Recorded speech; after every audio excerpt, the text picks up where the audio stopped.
परभणी जिल्ह्यातील जिंतूर परभणी महामार्गावरील चांदज शिवारात दुपारी एक भीषण अपघात घडला। एक एसटी बस आणि लोडिंग वाहन यांच्यात समोरासमोर जोरदार धडक झाली। या अपघातात दोन्ही वाहनांचे मोठ्या प्रमाणात नुकसान झाले, मात्र सुदैवाने कोणतीही जीवितहानी झाली नाही। बसमधील 29 प्रवासी सुखरूप असल्याची माहिती समोर आली आहे। एसटी बस परभणीच्या दिशेने जात असताना लोडिंग वाहनाशी धडकली। धडक इतकी जोरदार होती की दोनही वाहने पूर्णपणे चक्काचूर झाली।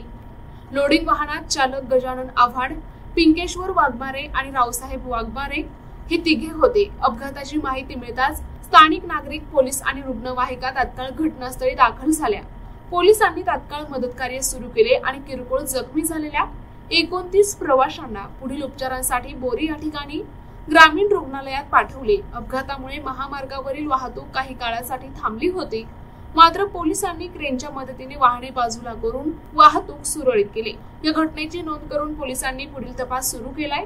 महामार्ग पोलीस उपनिरीक्षक गणेश सरनाईक, पोलीस शिपाई गिराम आणि पोलीस हवालदार सय्यद यांनी घटनास्थळी उपस्थित राहून परिस्थिती नियंत्रणात आणली। परभणी जिंतूर रस्त्यावर लोडिंग वाहन आणि बसचा अपघात झालेला आहे, मात्र यात कोणतीही जीवितहानी झालेली नाही।